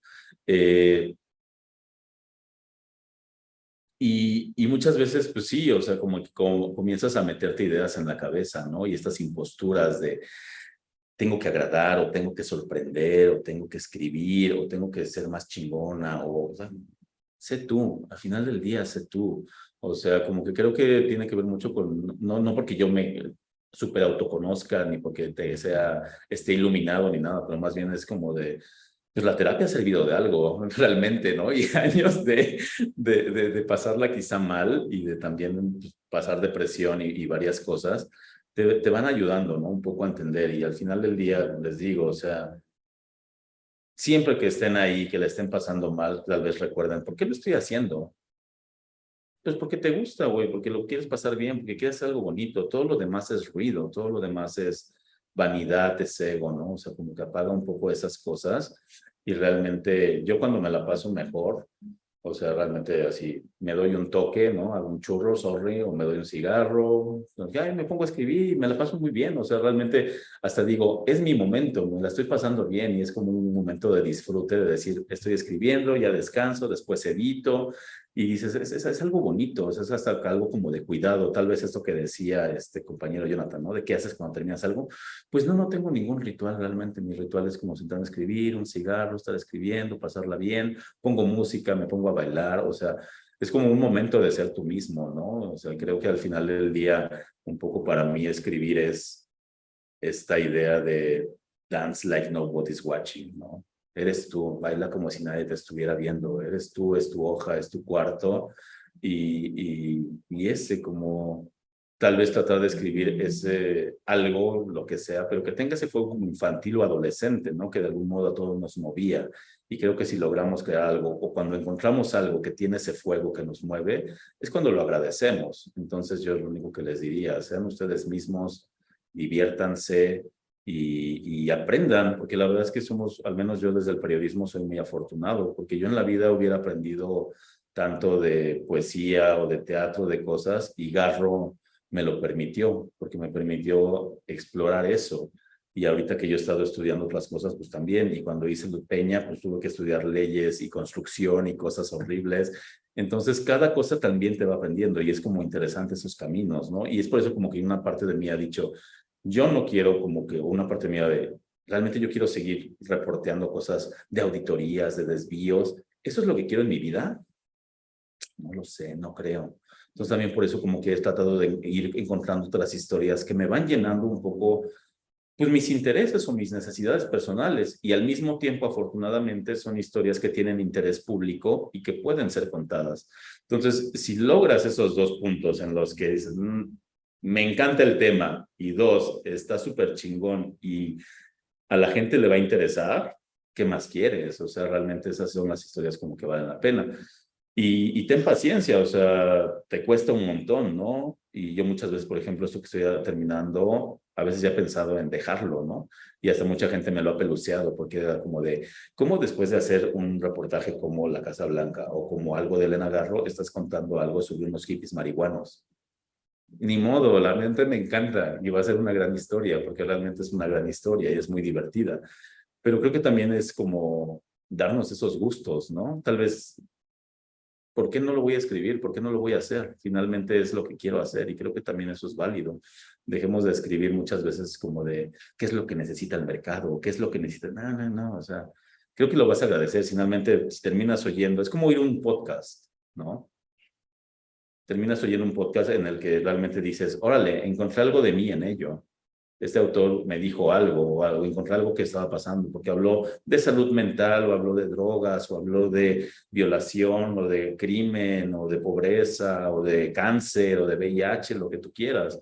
Y creo que muchas veces el periodismo ha fallado en encontrar esas historias que conecten más con las personas, y nos hemos obsesionado con contar la corrupción, los números, los que son reales y son importantes, lo digo, pero simplemente si ves la balanza, no está equilibrado, porque ¿dónde está como que el buen periodismo de, no de cultura, de espectáculos?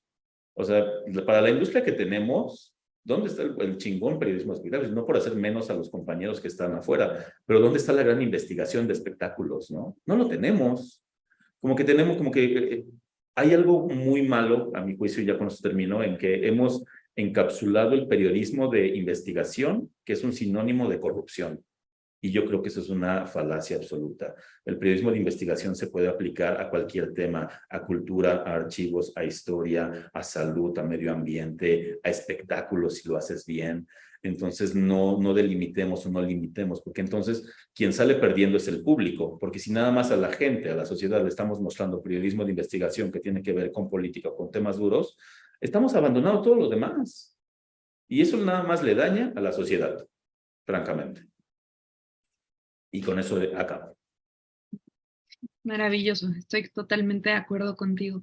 Oye, ¿en dónde pueden seguirte todas las personas que nos están viendo, nuestros alumnos? Desgraciadamente en @raflescabrera en Twitter, también en Instagram, pero en Instagram escribo algo mejor en Twitter.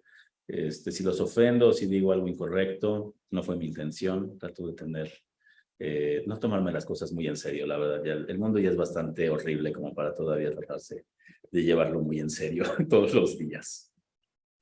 Oye, pues estuvimos muy contentos, contentas y contentes de tenerte por aquí. La verdad fue un gustazo escucharte, escuchar un poco este lado humano justamente de la experiencia periodística y no tanto como los datos rudos. Además de que sabemos que lo que haces es muy divertido y queremos que sigas haciendo cosas divertidas. Además de la Casa Blanca, que también estuvo muy bien. Sí. Y pues muchas gracias en nombre de la Escuela de Escritura y de la Dirección de Literatura de la UNAM. Fue un placer tenerte por acá y esperamos poderte tener pronto. No, pues muchas gracias a ustedes. Perdón si dije algunas groserías, perdón si no dije cosas muy importantes o interesantes, pero mejor ser honesto. Ser auténtico, es lo que estábamos buscando. Muy bien, pues les mando un Gracias abrazo. a todos los que nos Gracias a escucharon, todos. perdón, Cuídense. a todos los que nos escucharon por Facebook. Les recordamos que está abierta la tercera convocatoria para el diplomado en escritura creativa y crítica literaria. Por favor, inscríbanse, dense una vuelta, revisen, chequen. Contamos con personas como Rafael, entonces ya tenemos carta de validación. Muchas gracias, Rafael, y gracias a todos. Gracias a todos. Hasta luego. Buenas noches.